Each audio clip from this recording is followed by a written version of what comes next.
that's out, kind of connected, is Cyrus, which has been described as mumblecore goes mainstream, or a cross between mumblecore and frat boy. You can explain mumblecore? Well, mumblecore is that sort of that branch of movies in which people they mumble. You know, mumblecore is a musical thing. You know, shoegazing, they used to call it in indie circles, okay? So it's mumblesome filmmaking, which with that sort of, you know, verite feel to it, in which it's, I mean, maybe it's, oh, how do you, I don't know, do you got the thing with, I don't, but I get the, you know. And Woody Allen?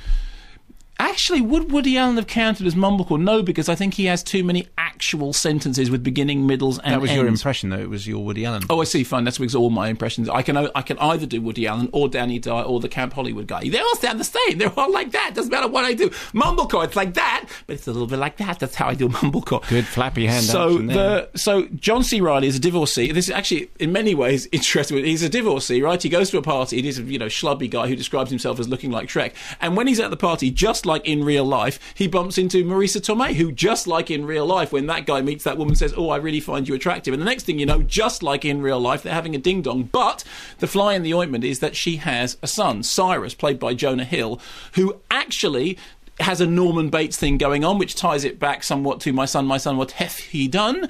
And is working slyly from within to destroy his mother's relationship because, in a true Freudian nightmare style, he doesn't want anybody else to share his mother's affections. Here's a clip. I didn't want to say a thing because Molly asked me not to, but I think you might be coming on a tad too strong.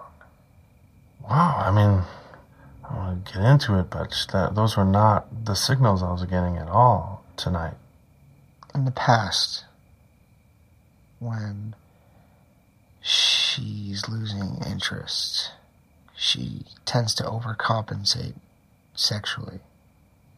I just think that if you pulled back 10 to 20%, emotionally speaking, you do a lot better for yourself. So he's basically attempting to undermine the relationship which is happening with his mother, and he's doing it in a way which at times borders on the sort of psycho intensity. It's a very interesting thing. See, Jonah Hill, I haven't been a huge fan of in the past. He's been in lots of those movies that I really don't like, in which it's, you know, it is the frat boy foul mouth. Suddenly, this is how we were all meant to talk, and it doesn't work for me. But what you've had here is like all of that turned down, because it's the guys who made the puffy chair. The dials are all turned down. So essentially, you have that sort of, you know, that verite intimacy. It almost borders on indie spirit going on with sort of the external trappings of a loud foul-mouthed comedy. And the interesting thing here is, I don't know, have you seen the poster? And the poster is Marisa Tomei and John C. Reilly and Jonah Hill all together, looking like, you know, like a group.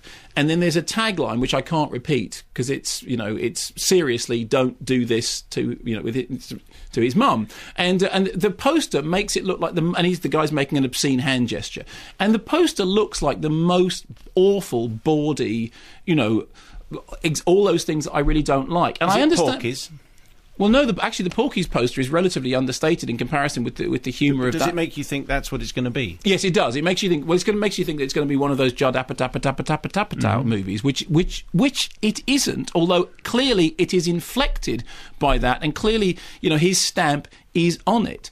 What's interesting is that in order to get the audience in, they've had to sell it to the audience in that way. And I think they're going to have an interesting case, which is that people are going to see Cyrus. You're yawning. Yeah. I don't believe you just yawned in the middle of this. Well, you've been going on a bit.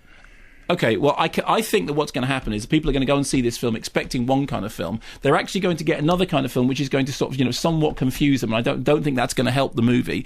I understand why you publicise a movie in a certain way to get an audience in, but I think that the poster is misleading. And if you want a real tone of what the film is like, think Catherine Keener. In fact, the tone of the film would better be served by having a picture of Catherine Keener and going, you know her?